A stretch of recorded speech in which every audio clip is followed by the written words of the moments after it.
Lesson 6.1 is all about estimating area under the curve using finite sums, and it gives us an approximation method for calculating out definite integrals. So we're going to look at rectangular approximation method. That's what the RAM stands for. In this textbook, we'll talk about LRAM. It'll talk about RRAM, and that stands for left rectangular method, right hand rectangular method. And we're going to do midpoint as well as trapezoid. So we do all four of them in one day. Working with the tables, left Riemann sum, I would say this is the primary way that you're going to see these problems on the AP test, is through a chart and asked to do left, right, mid, or trap. Selected values of f of x are shown in the table below. What is the left Riemann sum approximation for 1 to 11 f of x dx, the integral of? Using 4 subintervals as indicated by the table. So I'm going to look at the table and say, you know what, I can see 4 logical subintervals there. My delta x, I'm going to calculate for each of them the distance between the x values. So I get that I have a difference of 2, a distance of 1, a difference of 4, and a difference of 3. That represents then the width of the rectangle, doesn't it? I have one rectangle that has a width of 2, 1, 3, up 4, then 3. 4, then 3. In order to calculate out area, I need to know how tall each of these rectangles are, correct? So if you can imagine in your head, you've got these 4 rectangles, and we need to know their height. Well, that is provided by the f of x, the y value. And if I am doing a left Riemann sum, then I will not be using the far right-hand number because everything's going to be based on a left value. So for this first rectangle, I'm going to use the height of 5 rather than the height of 10. So this first one would be 5 units high, so I get 2 times 5 plus, then I'm going to use 10 for my next rectangle. Imagine it sitting in there. It has a height of 10, so a 1 times 10. And my next rectangle is 15 or 20. I'm going to use the 15, and it was 4 units wide, so a 4 by 15. And finally, the last rectangle would be 3 units wide and 20 units high on the left-hand side. This will give me an approximation for the integral 1 to 11 of f of x dx. And then we just want to sum up. So we have a 10, let's say this is approximately 10 plus a 10 plus a 60 plus a 60. So 120, 130, 140 is what I'm getting. It would be units squared since it is area. Next one, selected values are shown in the table below. What is the right Riemann sum for the interval 1 to 6, the integral from 1 to 6 of f of x dx? Use 3 subintervals on this one. Take a moment. Why don't you hit pause? See if you can do this one by yourself. This is review from AB. We did do this stuff last year, so see if you can do it, and then come back.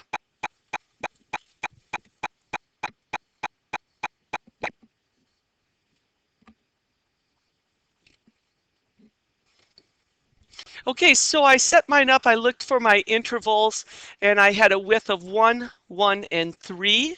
So those are my 3 subintervals.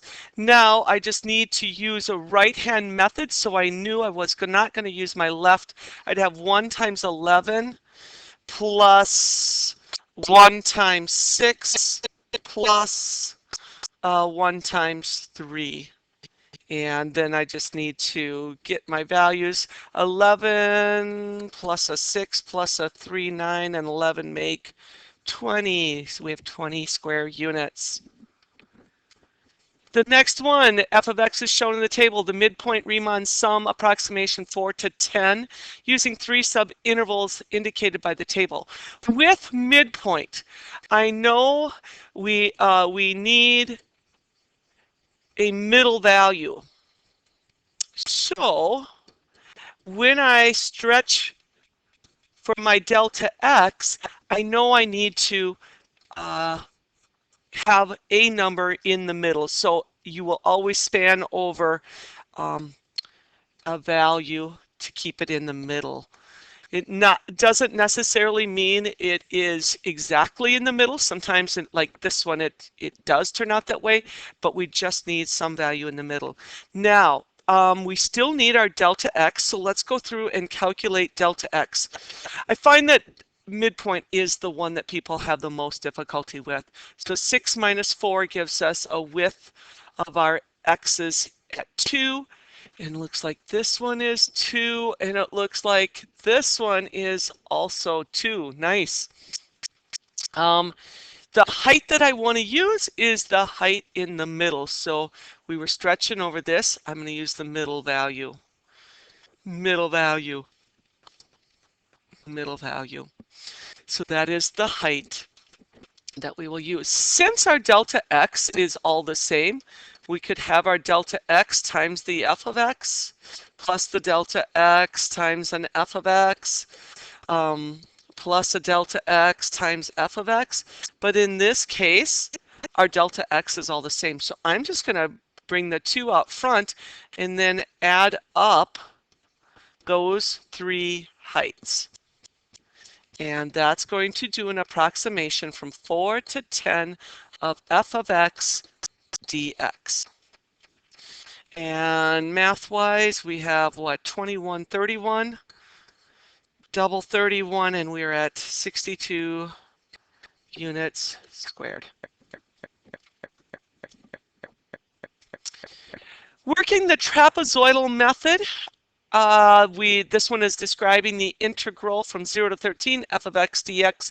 We want to approximate it using 5 subintervals. Remember, with a trapezoid, it looks something like this. So we have our delta x as the distance of the bottom here. And then we have that height on the left, and we need the height on the right. And the formula for a trapezoidal area is 1/2 delta x, height on the left plus height on the right, which really,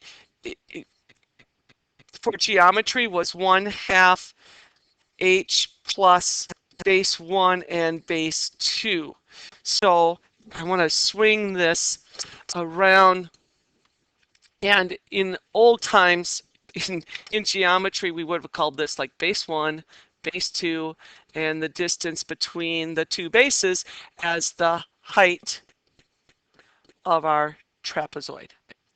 So we've got to turn things a little bit, and you can see how delta x is representing the distance between the parallel sides. And these parallel sides end up being the height when we twist this back around. Let's see if I can get this to twist on us. I don't know that I can. Yeah, there we go. And we're back to what we were saying. Okay, that got a little messy, but hopefully you follow the logic on it. This is our formula that we want to use, rather than the old geometry formula. So one key piece we need is our delta x. So delta x of 3, delta x of a 4, delta x of 2, delta x of 3, and finally delta x of 1. 3, 4, 2.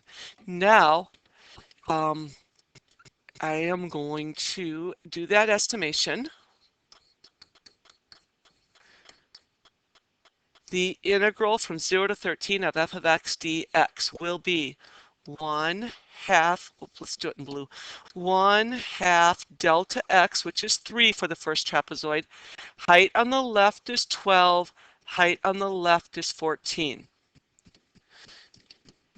Use color in your notes. It will definitely make it more obvious that we are summing 5 trapezoids up. So I had 1/2 delta x of 4, height on the left was 14, height on the right was 26. For the green, I'm going to have 1/2 delta x of 2, height from the left was 26, and the height of my trapezoid on the right is 33. My fourth trapezoid is going to be a 1/2 times delta x of 3, 33 plus 24. And finally, the last fifth trapezoid is 1/2. Delta x was 1. Height on the left was 24. Height on the right is 23.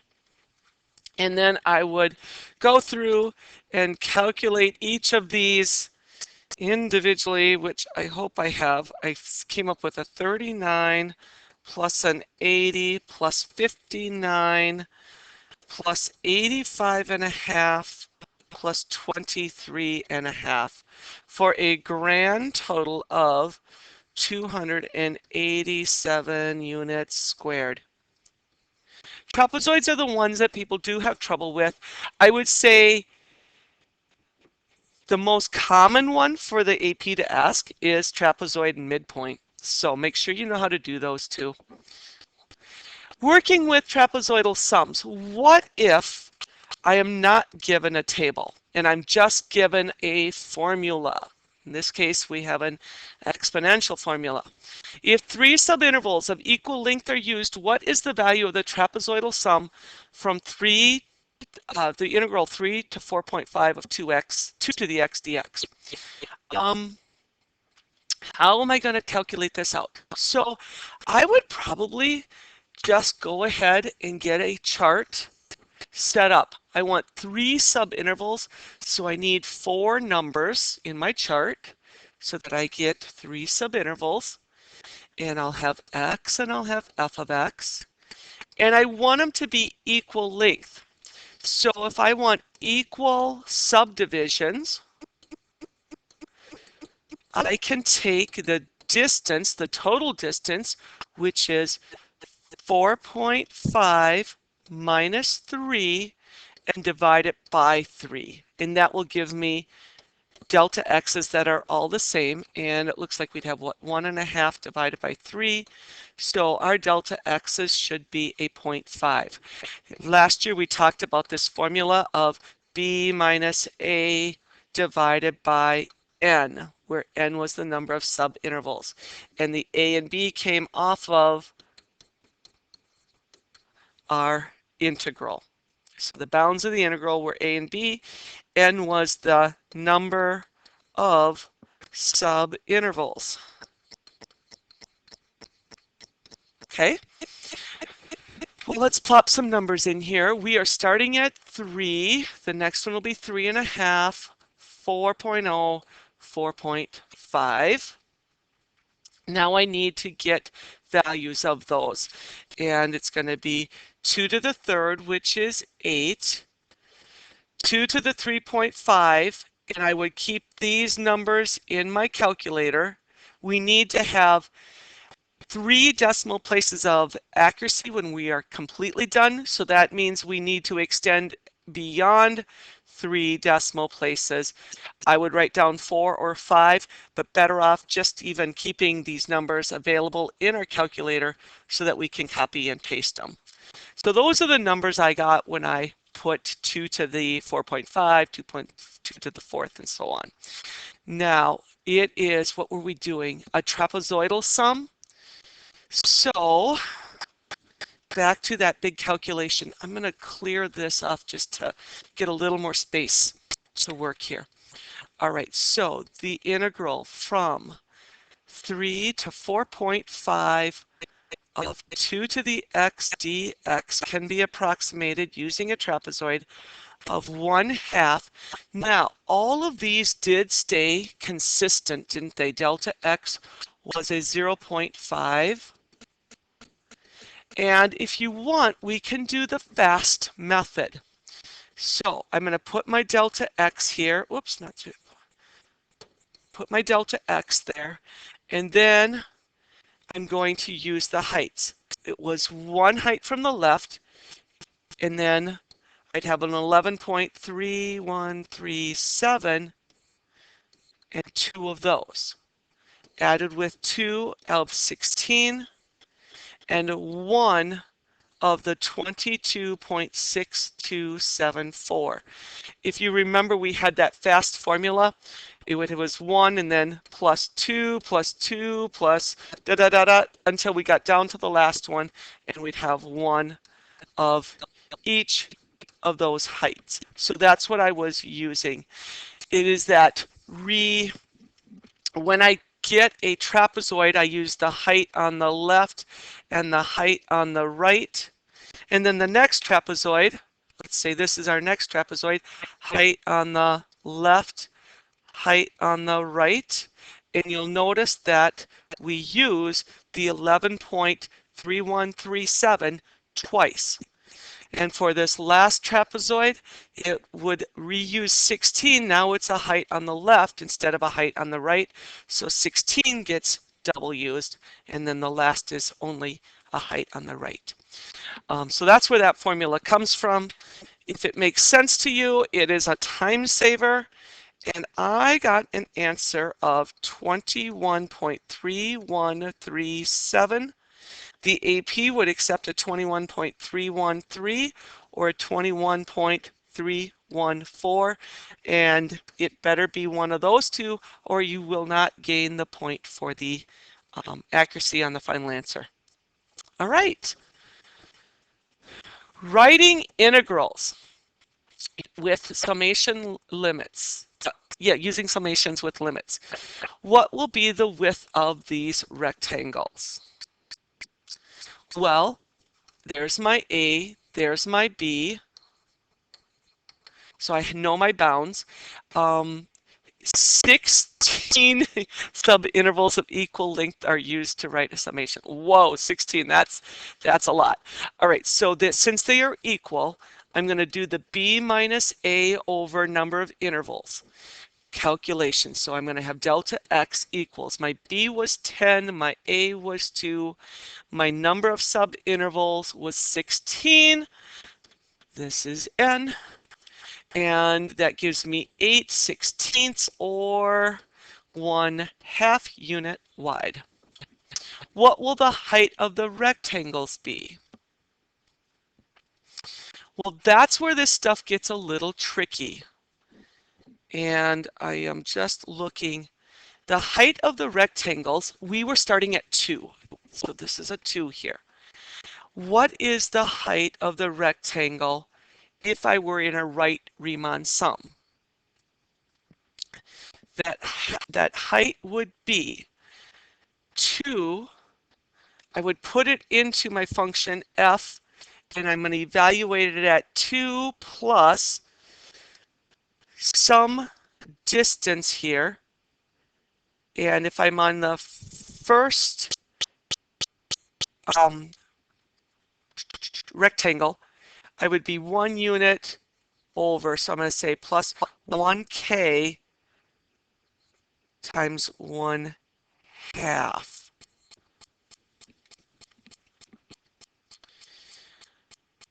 So it is, the height we could say is 2 plus k over 2. When I'm on the second, let me pick a different color. When I'm on the second rectangle, then I'm 2k units over. I'd move over some k width and another k width. So then this would turn out to be 2k over 2. And the k value, oh, you probably want to know what this k is. K is where I'm starting my counting. and I want to have 16 of these. You know what? I used K, I used N here. Let me use N. I'm going to go with N here. I switched my index up, and that probably made it a little confusing. So the first time we were 1 N over, and the width of the rectangle is 1/2. So that creates a formula that I can describe the position of any of these rectangles by starting with my base of 2 and adding to it so many n number of half unit increments. And that n is going to be driven by the summation index.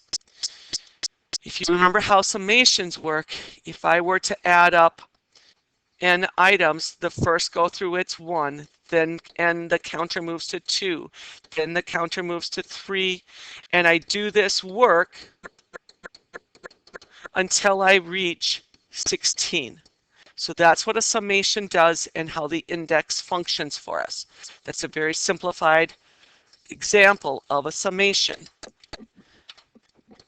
In our summation here, what I want to do is do all that summing that we've been doing, not on trapezoids. I want to get back to like a left Riemann or a right Riemann, where we had to know the delta x and the height of them. So to get that, we're trying to build the logic for that summation. And it will be my delta x times the function height. But I got to get it into more specific terms, and my function is indicated by this. So I'm going to have delta x is 1/2, and then I'll multiply it by the height, f evaluated at 2 plus n over 2 location. So this represents height because it's going into the f function, and this is our consistent. And it only works if we have consistent width. So we will always have even subintervals. Those are always a little tricky, I think. I always keep this in mind because that's what I do for a rectangular approximation method. I take the width times the height. The width is easy. We're going to be able to do that calculation. This is the easy part.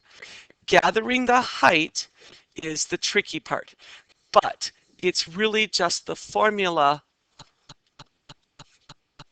the f function evaluated at my starting point plus the width change. Okay. So next problem, write a limit using summations that would be equal to 4 to the 10th, or from 4 to 10 of natural log of x dx. What will the width of the rectangle be? Well, delta x would be 10 minus 4 divided by n, or 6 over n. Now, if I let this go to infinity, I will get a very accurate value for the integral, 4 to 10 natural log x dx. I'll get a very, very accurate one. What will the height of this be? Well, since we are starting at 4 and we want to move over, I want to move plus 6 over n so many times. Let's say we want to move over k times. Now k is going to be my index of the summation. Okay, so that'll drop me into the next one, the next one, and the next one. When k is 1, when k is 2, when k is 3, it'll keep bumping me over by this width. This is our delta x. And delta x done so many times, or k times. All right, so the beginning height, we would have the limit as n goes to infinity of the summation k equals 1 to n of the natural log, here's our function, here's our f, evaluated at 4 plus 6k divided by n, and that is my height, and then I need to get the width built in here. So this represents height, and this represents our delta x. And height times delta x equals the area of one rectangle. And then it keeps getting summed up. And we're doing n to infinity partitions. So you can see how these partitions get very, very small. And that allows us to make the statement that the integral from 4 to 10 of natural log x dx is equal, not just approximated by. All right. I think you'll have a few of these on delta math to do. Use the help, watch another video if it helps you to do those. All right, so delta math, it's due September 17th. Write this down in your planner, especially those of you that tend to put this off. There is a deadline to follow, and it's midnight on September 17th. Have a great day.